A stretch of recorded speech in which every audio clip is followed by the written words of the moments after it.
Hello, Dr. Mark here at Natural Health. Um, we're going to go ahead and start working on a patient education workshop for this evening. Our topic is mercury and amalgams and how they interrelate with possibly Alzheimer's and dementia. So we're going to start with a little history of myself, Dr. Mark Bushlag, chiropractor nutrition. Been working in this profession for 37 years now already. My two sons, Dr. Chip, are here to help now. Dr. Chip is doing a lot of the chiropractic work, and then my son Eddie is working on helping me with the nutrition work and also the energy coaching. So we have lots going on at the office now, lots of help. Again, been doing this for 37 years, raised four sons. They were football players. We had a lot of experience with sports injuries, so we do a lot of that in the office too. We work with nutrition our whole time, and activator adjusting. Activator is a real light force way of adjusting in the chiropractic world, so we can adjust about anybody. Have a lot of fun with that. As you listen in this evening, if you'd like to ask a question or two on the comment section, you can put that in there, and we'll answer questions as we go through. So let's go ahead and get started. So mercury. What is mercury? First off, mercury is a heavy metal. It's a neurotoxin, so it causes lots of problems in the body, and it's sneaky, and then it can get in there and cause trouble when people don't really know what it's doing. You can have all kind of different symptom complexes from it, and the main health effects of mercury are it's very deteriorating of the nervous system. It impairs hearing, speech, vision, and gait. It causes involuntary muscles to spasm, and it corrodes the skin and mucous membranes, and causes chewing and swallowing to become difficult. So we have some handouts in the office that we'll make available to anyone who wants to stop by. It kind of explains about that. In our testing, we find probably at least 95% of our patients have mercury as a problem for them. And what trouble it causes for us is it keeps the body from being able to heal itself. Since it's a neurotoxin, it messes up the nervous system. The autonomic nervous system cannot work correctly. The body cannot heal correctly. So we work at getting the body, which the body has a very good mechanism for getting these heavy metals out. We work on helping the body to do that better, more efficiently, staying away from some of the medical approaches, which don't always work as well and sometimes cause more side effects. So the natural approach, I feel, is always better. Go over a couple myths about mercury and mercury amalgams, and then we'll try to tie that into some Alzheimer's, dementia, brain development stuff. So mercury, well, the myths and truths in nutrition, we're going to look at that some more in a little bit, but myths and truths, there's a lot of information out there about nutrition and different things, and much of it is myths are just marketing. It's not always truthful. So we're at Natural Health Chiropractic Center, we're always looking at what is the truth, what actually works in the body, and try to cut through a lot of that. So here's some myths on dental amalgams. The first one, amalgam is not mercury. So the mercury amalgams in your mouth, that's the silver or dark filling, is actually 50% mercury by weight. So they definitely have a lot of mercury in there. The second myth is that amalgams are stable. Well, they are, as long as you don't chew on anything or put anything warm in there. So if you're constantly chewing, you're releasing mercury gas, which gets into the nervous system and other areas, even other organs. We find it in the thyroid a lot. So definite problems there. Another one is amalgams are safe for children. Well, no. Mercury, of course, is not good for anyone. And so we want to keep it out of the teeth of children especially, and some of the other sources of mercury can sure cause trouble for the kids.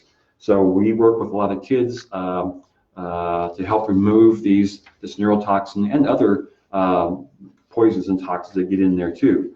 So definitely not safe. Another myth is that amalgam is the gold standard. Well, it was maybe back in the 1950s before we really got to looking at the side effects and what trouble mercury was causing. But now dentists and everybody can use the porcelain fillings, which are just fine and no problem there. And then amalgam is the only choice. And again, no, for the fillings, you can use porcelain. You can use other things too, but porcelain is usually the main one. It's a little more expensive, but there's no side effects or problems from that. So one other, as I'm doing some research for our talk today, one of the studies I came across was how mercury affects the learning in children.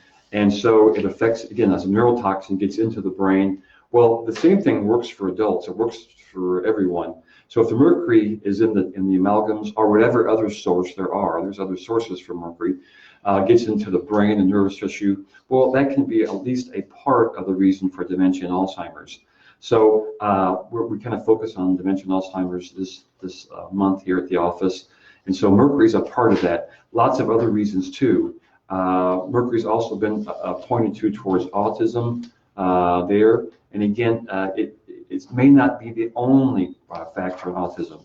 So just one of the things in our office that we look at that could be a problem, and making sure that we handle that too when we go through everything. So again, if you have any questions on mercury, let us know. Otherwise, I'll continue on. We can always come back to those questions in a while. So now we'll go ahead and go through our regular patient education workshop materials. So we have more handouts in the office. And again, if you come to one of these in person, a whole bunch of good, we call them the goodie bag handouts that you can take along. So the first handout we're looking at here is the myths and truths about nutrition. Again, we heard about some of the myths, and here are some more that are kind of interesting. The first one here is that vegetarianism is healthy. Now, the truth is the annual all-cause death rate of vegetarian men is slightly more than that of non-vegetarian men, and the annual death rate of vegetarian women is significantly more than that of non-vegetarian women. So the idea here is when we have patients come in who are on the standard American diet, eating a lot of junk and things, we basically put them on a more vegetarian diet. And that works as a really good detox diet. So in that part, it's really good. It helps people clean out, do a lot of detox, and get better. But the long term is that people need essential fatty acids and essential amino acids that vegetarians have a hard time getting for the long-term healing and optimum health. So that's why we work towards extra proteins and fats in the diet to get the person better. And that's why we have these different death rates here. Women especially need more fats to have hormones to work correctly. So that's why it's important for them to get more oils and fats in the diet. Another myth is to avoid heart disease, we should use margarine instead of butter. And of course, the truth is margarine eaters have twice the rate of heart disease as butter eaters. So, why is that? Well, margarine is two steps away chemically from plastic, something the body was never meant to have in there. And so it's very anti-healthful, where butter is a food. Now, I realize the cholesterol thing, you've heard about that in butter, but if you check in the cholesterol, that's a whole nother topic we'll talk about some night.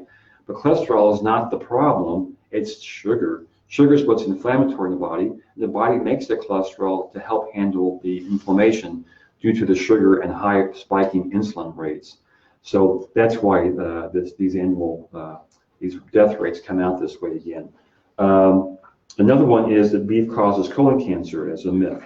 Well, the truth is Argentina with higher beef consumption has lower rates of colon cancer than U.S. Mormons, which have a lower rate of colon cancer than the vegetarian Seventh-day Adventists. So again, with all kind of foods, it's not the food that causes the problem, it's the person's body and what's going on in there. If they can't digest meat, some people have a very hard time digesting red meat, they don't need to eat a whole lot. But it's not the meat that's the trouble. So we need to get away from thinking that that's the trouble. It's not, it's the body, whatever's going on in there, whatever history a person has. They might have terrible bowel flora, maybe on antibiotics for a long time, all kind of things that can lend towards problems in the bowel. Leaky gut, a big one, a lot of gluten, people with gluten issues. We see it all the time in the office. So a lot of things going on in there. Don't just blame one thing. There's lots of other reasons there too. So we'll go on to the next one. And I do have a studio audience here, so I'm kind of helping them find their place. So the next handout, Our Health, What Exactly is the Problem? I like to read the first two paragraphs here. We had drifted into this deplorable position of national malnutrition quite inadvertently. It is a result of scientific research with the objective of finding the best ways to create foods that are non-perishable, that can be made by mass production methods in central factories, and distributed so cheaply that they can sweep all local competition from the market. Then, after develops a suspicion that these quote-unquote foods are inadequate to support life, modern advertising steps in to propagandize the people into believing there's nothing wrong with them, that they are the products of scientific research intended to produce a food that is the last nutritive value, and the confused public is totally unable to arrive at any conclusion of fact and continues to blindly buy the rubbish that is killing them off years ahead of their time. This is written by Dr. Royal Lee. Dr. Royal Lee was an engineer, and then he actually got his dental degree to help kids that were having all kind of dental caries. This is written probably about 90 years ago. This was before a lot of the commercial fast food spots, Dunkin' Donuts and McDonald's and all these places. So they were having lots of problems. Basically, this all started with the advent of white flour, white sugar, and the use of that over 20, 30 years. And these doctors and people were seeing these problems. Dr. Worley is also the inventor of standard process nutrition, the nutrition line we carry here. He was a brilliant person and knew where to get the foods and the nutrients in the food source so that our bodies would absorb them. A lot different than going to a place and buying a synthetic vitamin. Those aren't really foods. You need whole foods to help the body to heal itself. So we'll go into our little high-tech presentations here. The first one here, we have a triangle that's kind of a microcosm of the body. And you can see the three corners, nutritional deficiency, organ dysfunction, and disease. And we're talking here about any degenerative disease. So again, Alzheimer's dementia would be a degenerative disease of the brain and that system. Diabetes is a degenerative disease of the sugar handling system, pancreas, that area. Cardiovascular system, heart attacks and things, are a degenerative disease of the cardiovascular system. So you get the picture. Most anything that you have problems with is a degenerative disease. So on the three corners of the triangle, the bigger you make one, the bigger the other one gets. So the more nutritional deficiency you have, the more organ dysfunction you have, the more degenerative disease. It becomes a big negative spiral, and we have all kind of problems then. So what I have in my goodie bag is a sugar quiz. I'm going to have my studio audience take the sugar quiz here and just go ahead and fill that out. Yeah, a little quiz there. Good. And I'll change the board and just talk about sugar a little bit.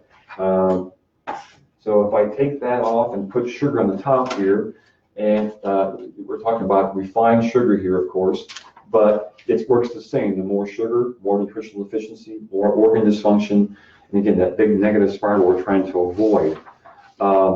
So the paradox is that the body can run on sugar. The body has the ability to burn sugar, glucose. We hear this from people that promote a high-carb diet, even in the mainstream medical world, the low-fat, high-carb thing, because they're looking at the glucose from a chemical point of view, that the body can burn that, so why not? The problem that runs into is when we get into these foods that have lots of other sugars, especially fructose, and table sugar, the white sugar, is just as a sucrose, which is half glucose and half fructose. And the fructose is really a big problem for the body to be able to use. Fructose is very hard on the liver, hard for the body to use that.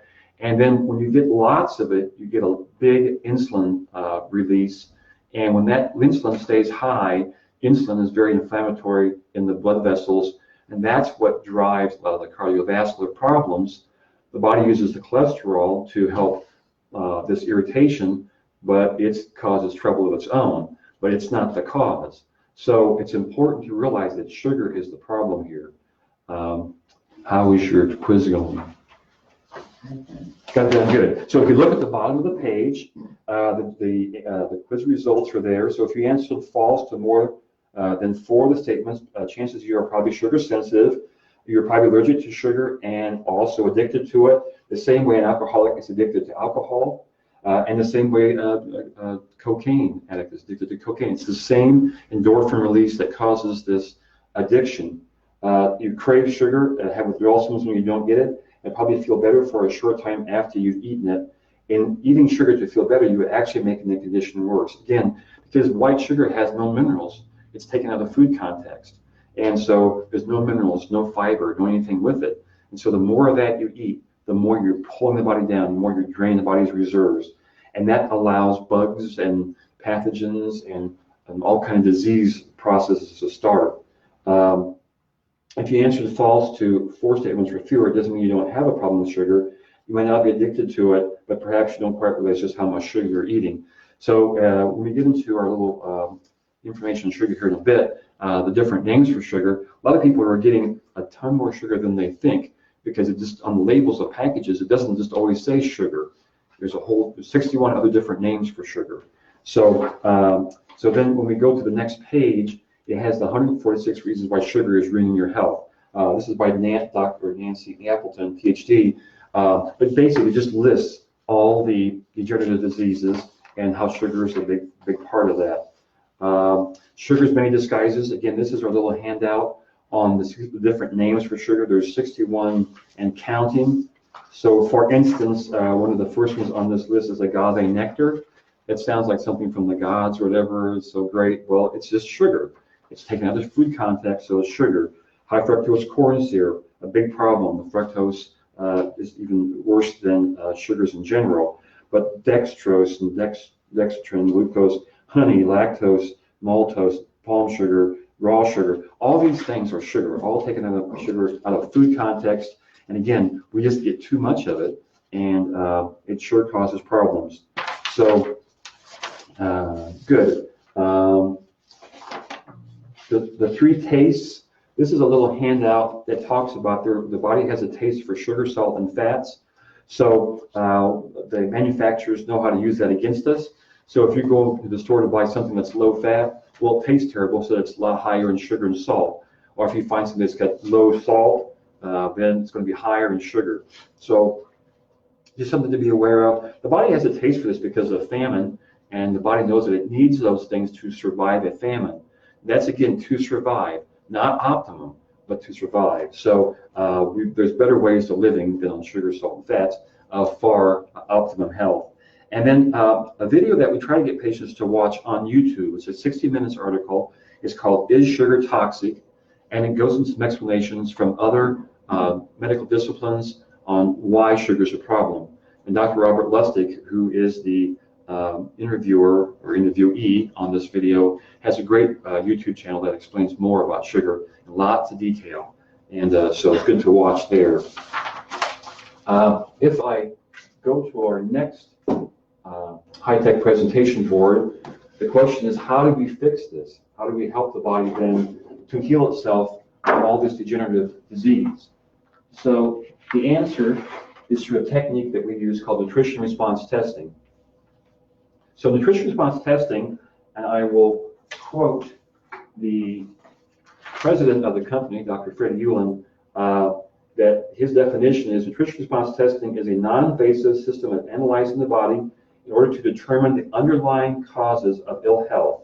When these underlying causes are corrected through safe, natural, nutritional means, the body can repair itself in order to attain and maintain optimum health. So nutrition response testing is just a really great way of figuring out what that body needs to get well, and it's non-invasive, very easy to do, just using whole foods. So there's no medications, nothing like that, and actually we work at getting people off medications. So in doing our testing over the years, we've done blood tests, hair analysis, urinalysis, salivary testing, and those tests are good for certain things, but they're not really good for looking at what the body needs health-wise or food-wise, nutritional-wise. So we've used an arm strength test in our office to determine that, which again is part of the nutrition response testing technique. So I'm going to have my son, Dr. Chip, come over and I'm going to explain how this works. So we're using an arm strength test here. We bring the arm out, have you hold the arm tight. Good. So now the arm is strong. Relax the arm. So this arm strength testing works on the principle of hypothermia. So hypothermia is where if you go out, say in wintertime, you're going to go ice skating, and you fall in, get back out, and try to make it back. Well, the body wants to save the core, all the organs, the brain, everything else, and will sacrifice the appendages to keep that core alive. So this is a principle of how muscle testing works. It's not voodoo or magic. It just works on this principle. So again, if we're testing the body and we hold the arm tight, it's strong. If I irritate an organ area on the body, and like the heart, for instance, irritate that area and the arm goes unlocked, then it tells me that the heart has a weakness. Not particularly a disease state, but some kind of weakness in there. Then I know through my education that if I use nutrition, this one called Cardio Plus, which has an energy there that interacts with the body's energy when I put it on the body. And if I put that on the body and pressure test that again and the arm is strong, that tells me then that this nutrition will help that problem.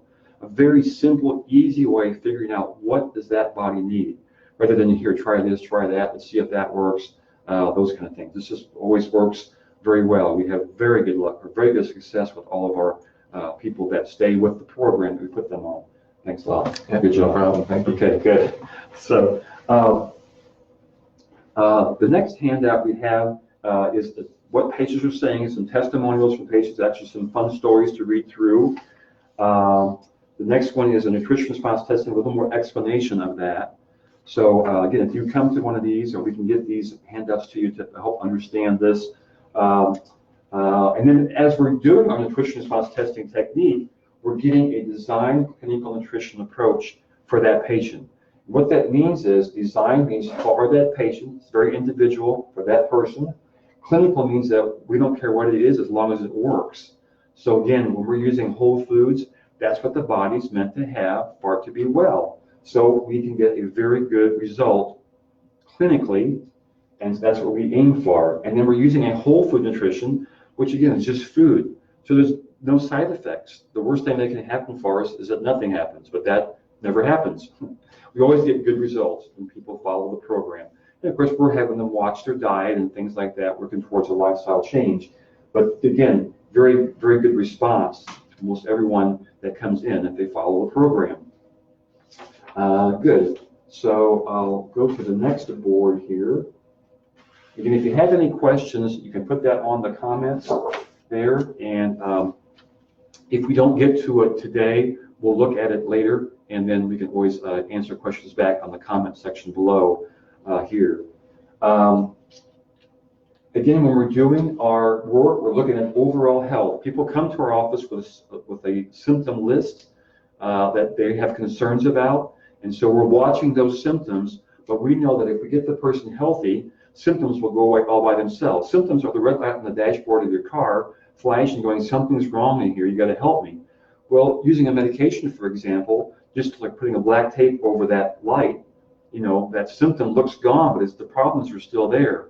So we want to look at what the underlying cause is, get the nutrition and change the habits, whatever that got that there, and then those symptoms go away. Again, looking at overall health and actually optimum health is really what we're striving for. Get that body the best we can get it. Again, our products are all safe and natural. We're just using food, so there's no problems there at all. And we use the same nutrition for kids and elderly and all kinds of sicknesses and disease. So just that's what we know how to use with our nutrition response testing.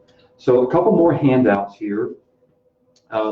This is one, it's a lab test that looks at the vitamin D level, and we moved it from 25 to a 29.7, or 29.7 to a 33, sorry, and that was vitamin D without adding vitamin D.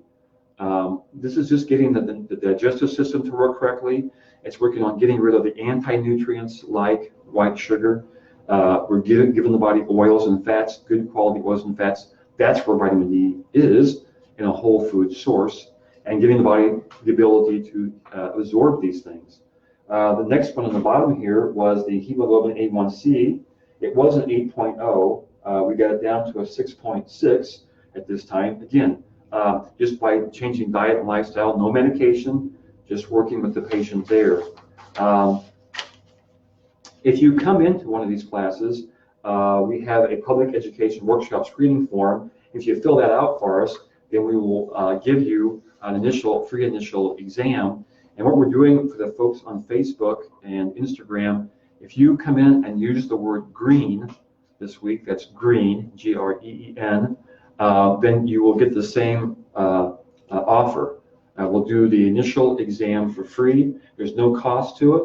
And then when you come back for reported findings, we'll have it all written out and explain what we find in your case. If you want to do a program, that's fine. If not, that's fine. At least let you know how we can help, because we can help everything. It's really interesting how people will respond to good nutrition and then not shooting themselves in the foot every meal. It's so important to look at their diets. There's a book list. We have a book list of people who are more interested in that. There are also a lot of websites to go to for more information. One of the best ones, of course, we have our own naturalhealthquincy.com, but one of the best ones is westonaprice.org. They have a lot of organic eating, organic growing, all kind of good information on there. But then a lot of other ones, especially for certain things like wild food and different things like that. There's a videos list. These are all on YouTube. Pottinger's Cat Studies kind of goes over some information on genetics. Hungry for Change, foods in general. Again, Mercury Undercover. Again, that's a good one for tonight because, again, it goes over a lot of information on mercury, how it got into our society and why it's here and what trouble it causes. So a really good one for that purpose. The new childhood in America, of course, in general, our country is getting sicker. The kids, 1 in 3 is overweight, 1 in 6 have learning disabilities, 1 in 54 males have autism. These numbers are actually older, so it's becoming worse. And why is this? Our country spends the most on health per capita and is the bottom of the barrel of the industrialized countries for actual true health. Why is that? Well, we'll explain that to you when you come in. It's very interesting. So again, you're seeing some of that because we have the ability and have the money to go to the fast food joints and all this kind of stuff, which definitely has taken a toll there. We have a little handout that goes over the spinal levels and what problems that causes, and then what nutrition we can use to help that problem. So being the chiropractic background, we're looking at the structure of the human body, and again, not only getting people free of pain, but getting the nervous system to work correctly so the body can heal itself. So you have to have good nerve function, you have to have good nutritional support, and the body has to have barriers taken out of the way, like emotions and past emotional problems. That's what Dr. Eddie does in the office, helps us with that. So that's a good one to look at too. Our basic diet recommendations, we start patients off on a detox diet, and that's basically eating proteins in the morning, salads for lunch, and protein vegetable for evening. That's kind of the basic thing. And then we kind of see what that person likes. So we work towards that, and then after some time on our program, we try to tweak the body's diet or that person's diet to their body.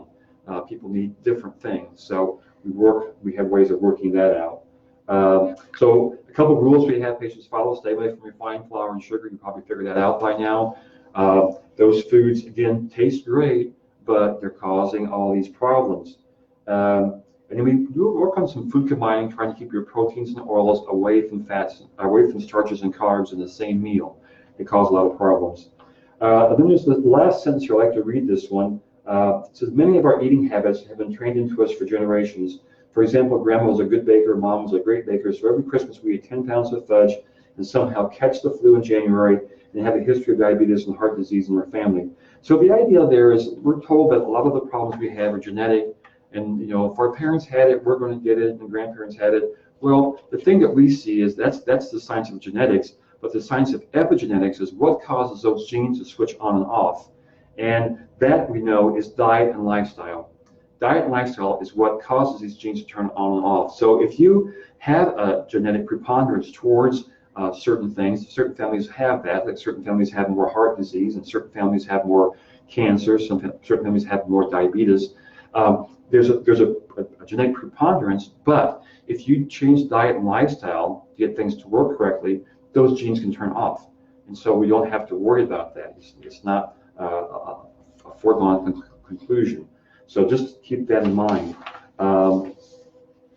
Good. So any questions? We get any questions? So do I have any questions? Do you have any questions? Perfect. I've explained it perfectly. Okay. So you'll think of some tonight about 2 o'clock in the morning. Sure. And we'll go, I should have asked that question. So, but again, if you think of any questions out there, you can always put it in the comment section if you watch this video later than the live presentation right now. Again, we have these every Monday night, 6 o'clock. Again, at the bottom there, press your likes. We really appreciate it. Any comments you have at all. If I got the wrong color tie on, just let me know. Also, again, to remember, if you come into our office and use the word green, we'll give you this initial nutrition exam for no charge. You can see what we do with this work. It's very valuable. It's very easy to do. And again, we've saved a lot of lives over the course of time, over these 37 years. So with that, I think we're done for the evening. And thanks for tuning in. See you later.